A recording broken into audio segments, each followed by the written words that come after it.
this guy has been relentless. Yeah. Relentless. Pep or Gundogan? Gundogan. Yeah. In the final half of this season, that guy, in clutch moments against Everton, they looked like it was going to be one of those 0-0 frustrating affairs.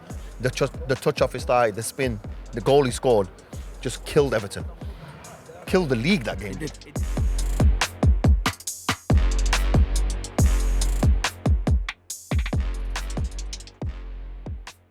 So far as we've just seen Manchester City defeat Manchester United 2-1. This is our analysis video. Yeah. I don't know, I don't think it was a great game at all. It was a bit of a cup final. It was an FA Cup final. It was a bit of them edgy, cagey games. It was, yeah. And for me, the goals that City scored, they're not even like typical City goals. It's just one of them. It pops off, it bounces, quality, and that's really what won them the game. City goals are quality goals, but they're not the goals where they rip a team apart and then there's somebody at the back post or there's Haaland in space and then bang, it's a goal, right? Yeah. There was, in the first goal, it was just a sheer moment of brilliance. It was. From Gundogan, right? Absolute class. You know what I said about that, don't you? Yeah, and We're disagreeing. I disagree. Only because it's Gundogan. It's because it's Gundogan. I think he's that much. I think the level of a player that he is, I don't think you can say it's such a. Anyway, that's basically Baha reckons in training, if Gundogan had 10 of them attempts at goal, only 3 would go in. I disagree. No, that's not exactly what I said. I said if he hit the ball in that situation 10 times at training, 3 of them would do what that ball did, which is go into one of them corners and connect with it so well. Didn't I just say that? No, you said they would go in. It's different. I think he'd score more than 3, or get them on target at least in a nice area. But to hit it like that, bro where the keeper's got zero chance, even Gundogan. It was so quick. It was 13 seconds into the game. Amazing shot, it's the fastest ever goal in an FA Cup final. Mad. You've got to give Gundogan so much credit. Yeah. Yeah. It was a big goal, and that kind of goal. If you're a team that's who's got the intention to think we're going to start this game in such a manner, we're not really going to give them any chances to have an opening. That is a proper blow. Yeah. Now you start doubting yourself immediately. All the work you've done in training before that game, you're thinking, shit. Yeah. Are we really going to beat these guys? Like, how are we going to beat these guys if they can do this? Yeah. Do you know what? It was over from there. You said it. Psychologically. Yeah. But do you know what? For me, I was blaming Ten Hag, because even though I understand that Anthony was injured, you don't want to start Garnacho, you don't want to start Weghorst, you want to start Fred for a game like this. Weghorst. No, I said no. So I'm saying Anthony was injured. Yeah. You don't want to start Weghorst. That's right, yeah. You don't want to start Garnacho. Yeah. But then you want to start Fred. I don't like how he rejigged the team around. Okay. And then Eriksen ended up in the number 10 position. He should have been the man to be tracking I'm going Gundogan. to play devil's advocate here for a second. Let me just clarify why I'm saying this. In that moment early in the game, you've not played like this for the whole season. Okay. And in that moment, you've now got to adapt and be quick off the mark, which Eriksen doesn't do. He's never done for us. Listen, he's a heart patient. Give him a chance. No, that's not the reason we're saying it. What I'm saying is, don't jig around with it too much. You want to play Fred. If you want to play Fred, yeah, play Fred. Play Fred in a position which doesn't make everyone else move around. I think that really affected Manchester United with that goal. But at the same they time, adapted after that. At the same time, you have to say they would have worked on this in training. They would have done a lot of work on this. They would have watched the videos. They would have seen what they should be doing. At the start of the game, you've got to be. Never mind being sharp in the game against City. In the first 10, 15 minutes, you could argue you have to be at your sharpest against City to make sure they don't have a fast start. And you guys weren't on it like you should have been. But who was part of that? Eriksen playing in the number 10 Yeah. position, where Bruno usually is, and he's the most tenacious player in our team. That's what I'm trying to say. Even if you played Fred there, I get it. Or played Fred and moved Eriksen in. And I know it's not really easy to find a place for I'll be Eriksen honest. to play. I never thought you guys would win this game. Yeah, I had no. Deep down, you was hopeful of winning this game. If Anthony played, yeah. You think you could have won? If Anthony played, or in hindsight, even if he starts Garnacho and just goes for it from minute one, an intense team is playing. Even if he played Fred ahead of Eriksen, Yeah. and I know it's a big call to make, play Fred ahead of Eriksen, and you want to defend, fair enough. Remove one of your attacking players.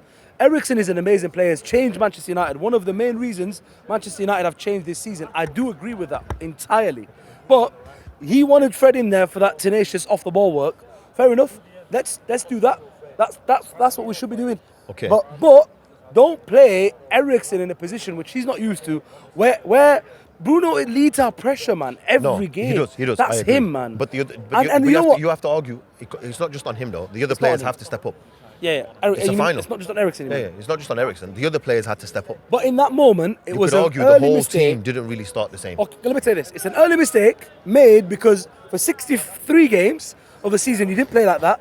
For the 64th, you played like this. And obviously, at that moment, that lack of focus, because we're not used to playing in that way, cost us the game already. Yeah. That's what I'm trying to say. I know hindsight is a wonderful thing. Yeah. And But to be honest, like I said to you right at the start, after the first goal went in, it was just after the goal I said, I feel like Ten Hag has been so scared of losing that he tinkered too much, right? Then moving Bruno where he did and bringing Eriksen back a little bit, that has caused that. That has caused that. This is the thing, like you said, if you've been playing in a certain way for 50 plus games, everybody knows their role. yeah, 100%. So in a one-off game, you can't change roles and expect it to work when you've been flowing in the other way. Do you know? But I'm now gonna have to go back to a game when we did get spanked by City, and I was saying the total opposite. I was saying, why are you gonna play the way we have been playing against City? It was naive to go to City to play like that. So even I have said that in the past, contradicting myself today. Do you know what I'm saying? So with Ten Hag, I want to blame him, but I can't because he's trying to learn. You can't solely. He's trying to learn from the spankings at Liverpool, Yeah. the spanking at Man City. That's where we have to improve. And in one way, today, we almost neutralised Man City. The amount of clear-cut chances they got was not what you would expect a City side to have. Yeah. And you could argue, before you said that, Abs, you could also argue that the second goal, defensively, that goal was a cheap goal to give away because De Gea got a hand to it. Maybe he should have got a stronger hand to it, first of all. Second of all, I agree it was coming through a group of players. He was a little bit unsighted. Even the defenders in front that left Gundogan free, again, that shouldn't have happened either. There's just them, and it's them fine margins because before that goal goes in, you could argue Manchester United were on top. And I said this before, when you think you got Manchester City on the ropes, but then they have a breakthrough.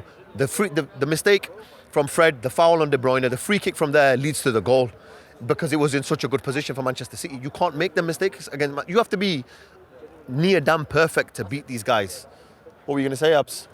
Basically, what I was saying, I wouldn't obviously blame Ten Hag for the thingy, and like Baha just made a point there is about him changing the way that he plays against different teams, especially teams like Liverpool, City, even like your big teams basically. And he's kind of learned from that, and he's come here and kind of tried to implement it. It hasn't fully worked, but I feel like today was just simply two individual mistakes that's obviously created that problem. And obviously that's how football works, isn't it? Yeah. If someone makes a mistake, like what you call it, could lead to a goal, but that could also be because of against some Ten teams Hag. that doesn't happen, but against Manchester City, Ten if you Hag. make a mistake like that, it does happen. Yeah.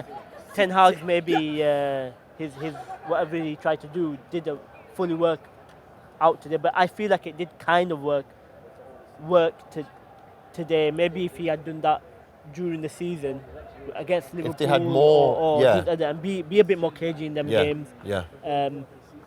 I guess it's just a learning curve for Of course. But you would rather your team gets to the finals than doesn't get to the finals. Of course. No, of course. So It's not a bad way to end the season. Not only that, right? In the manner in which you lost, right? Before the game, many people were saying Manchester United are going to get absolutely destroyed in this game. That didn't happen.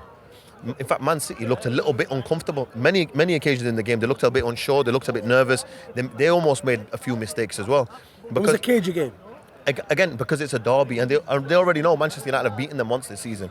So, and they must have had that in their mind, and they must have been thinking, we can't lose this game. The same way Ten Hag was thinking, I can't get battered in this game. Pep was thinking, we cannot lose this game. It's like Manchester United have done so well this season that game today, they lose in this manner today, it's still a good season. Yeah. If you get spanked on the last day, It's different. It might be bad. Might be different. But do you know what? I think maybe it was one game too many for Manchester United side that's played 64 games this season. There's not enough on your bench. There's Exactly. not enough depth in your squad. in the squad, Yeah. and that's something that's got to be addressed. Yeah. And let's be real, we have to now look at why City won that game. İlkay Gündoğan, bro. pressure from De Bruyne for the first one, Yep. the ball from De Bruyne for the second one. Yeah, a bit of experience. Why leave two City players on the edge of the box unmarked? They You got don't sucked think- in. Haaland took 3 players away from them. It's mad, innit? The But fear that of just goes Haaland- to show, right? Because the defenders are thinking, we can't give this guy a sniff. There are still, this is the thing with City. They've got killers all over the park. All over. And Post defense, even you could say the defenders are killers up front. When they get in the box, they're almost good finishers as well. So I've it's got like, a really good point to make. Go for it. Why does Gundogan always pop up at the end of the season with the killer goals? Yeah, 2 is a years in a killer. row.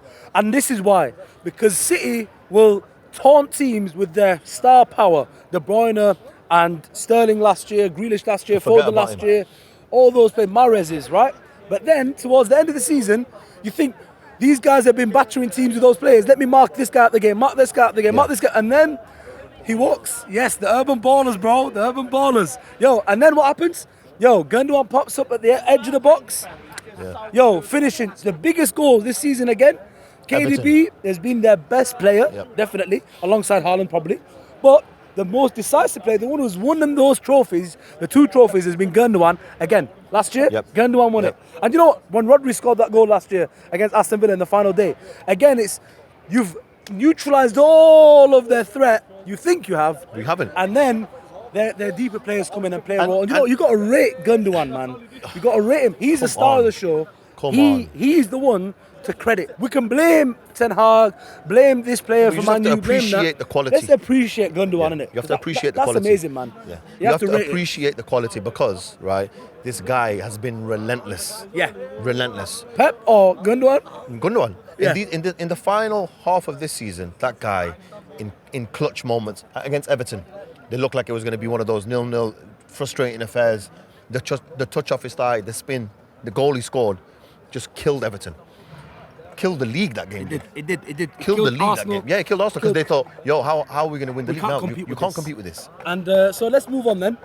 Manchester United, where do they go from here? I think Manchester United have to bring in reinforcements. It's as simple as that, right? There's not enough strength and depth in that team right now to be able to play 62, 64 games and fight on 4 fronts and try and win 4 trophies, right? Yeah. Like Abdi was saying at the start of the season, we're going to do the quadruple. You need. No, it was banter. It was banter. No, it was after the Carabao I know it Cup. was banter, but I have to was remind banter, him it was about his banter. was So yeah, banter. I mean, like, no, don't get me wrong. Like, you could argue if Ten Hag had a few more decent players, It could have put in a shift. maybe on it could have those. been a bit of a different game. Do you know what I mean? Certain You games could have said been different. Yeah, you said it the last time in our team of the season, which we'll link right here for you now. You said that had we had those better moments, had Casemiro stayed. If he didn't miss 10 games, 8 games, whatever he missed. If Eriksen didn't get injured as well, these Yeah. are big moments. If Martinez didn't get injured, if Varane didn't get injured, these moments change De the Gea's, seasons. a couple of mistakes from De Gea. These Couple mistakes from things De Gea, are yeah. fine margins. Fine margins. Yeah. But let's be real. Look, I'm the biggest Overall, Bruno, I'm the biggest Bruno fan going. overall, it's been a good season for It Manchester has, United. but I'll say I'm the biggest Bruno fan going, right? He is such a leader. 35 goals after today's goal, 35 goals and assists in all comps. Yep. Bro, this is an amazing season for him.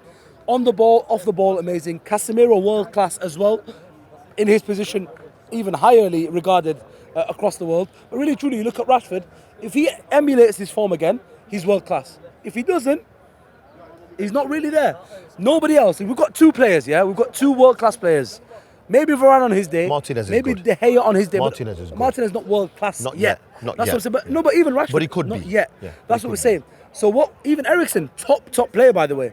But we need much more. I think we've got 2 world class players. We need another 2 more.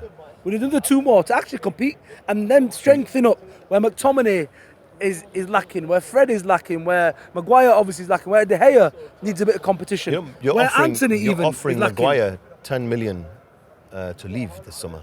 Oh, good. Yeah. Look, If I was Harry, I'd say give me 20 and I'll go. 100%. 10, I'm staying. 100%.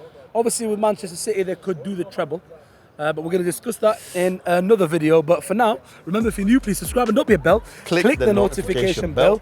And remember, you yourself are an urban baller. Your opinion on the game does matter. So let us know in the comments below what you think. And we'll see you in the next one.